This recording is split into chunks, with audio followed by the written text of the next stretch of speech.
I discovered a lot of tricks throughout my design career, and when applied to actual graphic designs, they take things to that next level. And this design looks pretty bland and flat, I'm sure you're going to agree. So the tip I have for you in this section of the video is to keep in mind, wherever possible, use relevant textures. And boom. So for a menu here, we can add a rustic wood texture and also a paper effect that's really going to make the menu appear more authentic. This design now plays into the viewer's belief that the establishment is genuine and serves quality food, and that's simply because the menu appears more rustic in appearance. But texture doesn't have to be so obvious. It can actually make a huge difference by just a subtle, small touch. Notice the design section in the left corner. And this looks pretty trivial, but in my opinion, this makes the design. It's a truly clever way to add detail, and it plays into that sci-fi sort of clinical aspect of this design. And here's a quick tip about getting those good textures really fast. For textures, you can head into websites like Envato Elements, FreePic and so on and just actively search for textures to download and use. And also you can get your camera and just start getting trigger happy and taking pictures of textures that you come across in your day-to-day travels. Texture is a design principle, and when used in the right way, it can actually make a design truly epic. But before we look at the next trick in today's video, I want to show you something that is a true game changer for video makers, or just someone who's out there trying to make social media marketing content. Vidos is a free to sign up and a free to use software. I personally think that for designers, the social media marketing use case here is really awesome. I like that we can actually choose between landscape and portrait, which is perfect for TikTok or whatever means you want to market yourself or business with. Vidos has over 200 video templates, over 100 realistic avatars to choose from, and to match with that, over 100 lip-synced voices and languages that can match your script seamlessly. There's also a media library that can be used to take your AI videos to that next level. And like I said, I personally see a lot of value here for marketing on social media, but also it's good for e-learning videos and certain tutorials as well. There's also a crazy cool function where you can upload an image of yourself or someone else and create a talking avatar from that image alone. All you need to do is choose the accent you want from the list, adjust the speed, and then you have yourself a talking head clip using your script in the text box. Design your future today. Peace. Vidos is completely free to use with up to 3 minutes of video every single day, and you can try it by clicking the link in the description box below. And thanks again to Vidos for sponsoring this part of today's video. If you are a serious graphic designer, at this point you should know that psychology is a very important part of graphic design. And I'm going to show you how to implement it into one design example very easily indeed. When making designs like this, the designers will have to carefully think about their audience in terms of their emotions, their wants, and their needs. We want to pick out trigger words that apply to our audience, and we want to choose 2 to 3 main base words. There are 3 lists I'm going to show you, and this is the first one here: life-changing aspects such as wanting to belong to something, or finding raw motivation to make a change. The second list is based around human emotion, which could be something as simple as fun or enjoyment, or something as complex as something being mentally therapeutic. And the final list is practical things that have obvious uses, such as making money or saving time. Now let's say I'm making a design for a social media account that's based around gym and working out. We can use triggers such as motivation and then aesthetics, because people who work out do actually want to look a certain way. When we think about motivation, we can make design decisions such as using bright oranges to create a sense of energy and change. We can use bold modern typography that will be engaging and stimulating, and also a relevant hashtag of progress, which will help to create a community mentality in the viewer and make them want to be motivated working and adhering to a program. And then of course for aesthetics, we can show an example of the very thing the targeted viewers aspire to become, as seen in the model who's performing a kind of bent over row exercise. Here's another example, a design for Mercedes-Benz. Now this design is heavily based around self-actualization, which is basically just reaching the limits of one's social, intellectual or skill heights, and also the fruits of that work. People might want to reward themselves with a luxury car because they feel they've actually actualized their potentials. Also we have again aesthetics, but here in a huge way. The car interior is really grand, and it's shown in an epic way with light streaming in from a perfect sunny day through the glass.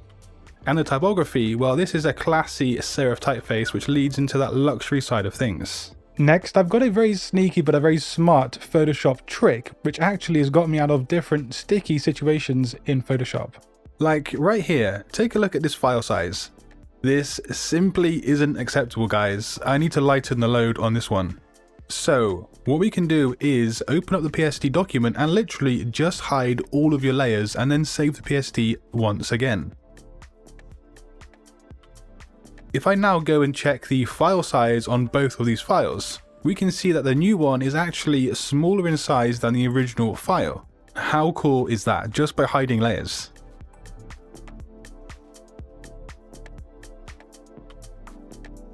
Now here's a bonus tip I think you're going to find very useful. Now create a simple layer on top of the layer stack that explains that everything on this document is hidden to reduce the file size.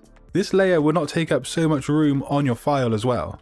This means that whoever receives this file needs to just simply click the eye icon in the layers panel. And now I've got one more Photoshop trick that, when I learnt it myself, it pretty much just blew my mind. Let's say, for example, I'm working on the highlights and shadows of this model with a dodge and burn tool. I would have to keep zooming in and out of my project, much like an artist stepping back from their canvas to inspect their work. Instead, try this. Come up to Window, Arrange, and then choose the name of your document. This will open up your document into two different windows. What you do on one of the windows will actually happen simultaneously on the other. Then come up to Window and Arrange once more, but this time we can lay out our documents in a way where we can see both at once, either vertically or horizontally. Now I can zoom into one window, for me often that's the right one for some reason, and then I can keep the left window as a far out kind of view. That means I can carry on working zoomed in and see the overall design in real time on the left. It's pretty cool.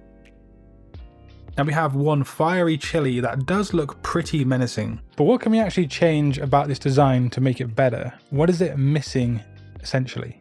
For me personally, it's that the white background just isn't working out here. And so logically, we would actually want to go ahead and add a vibrant background to match the hot kind of chili. But still, it isn't packing that punch that I really do want. Sure, the background adds some kind of vibrancy and context, but the focal point is lost, and the background doesn't do this justice and it seems just really flat.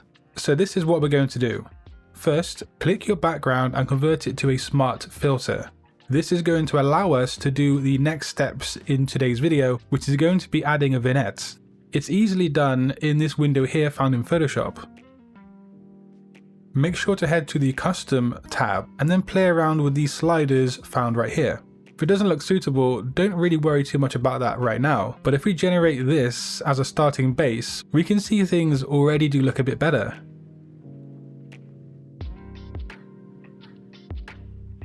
Let's add some noise to the background for some decent and interesting textures. Be careful though, because the smallest amount has a big effect with this tool.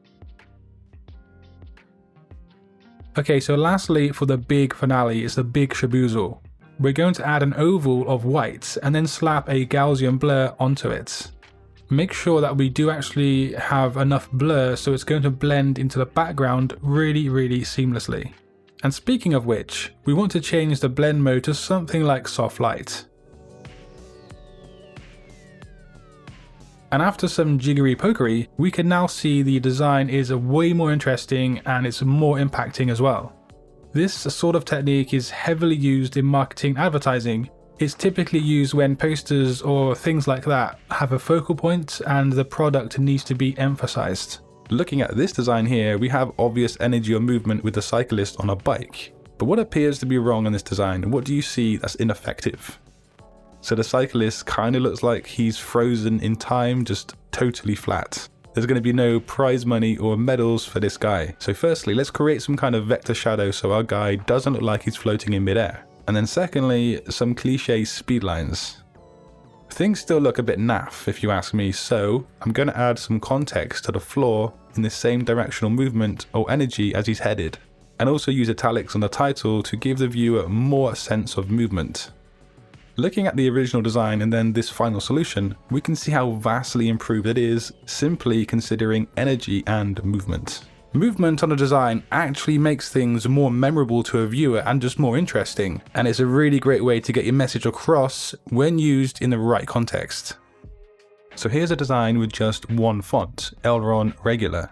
The design looks okay, but we can decide to run with a bold and modern font such as Archivo Black, and then contrast that with something a bit more serious like Alio. Now I chose Archivo because it's modern and dynamic, which does fit the audience for a sports product. And then also Alio establishes a professional and legible touch to the body text. We can also go with something like Elron Black and Elron Regular, as you can see right here. Contrast in typeface psychology is a very quick and a very easy way to take your designs to that next kind of level. And yeah, today's video has been a compilation of different tricks in my past videos, but that's because I've had COVID once again, but this time it's mainly just been headaches. So yeah, looking at a screen all day has been pretty difficult, and hence why I've got my PJs on. But I'm going to be back again soon with more fresh content. But also, if you're someone who has some kind of struggle with mental health or anxiety related disorders, you might want to check out my new channel linked in the comment of this video. We're creating a community over there where we can build a stronger mindset day by day and just prosper in life in general. So if that's something you might find interesting, do click that link. And of course, if you want to learn something else really interesting about graphic design, just click that video on screen. And until next time guys, design your future today. Peace.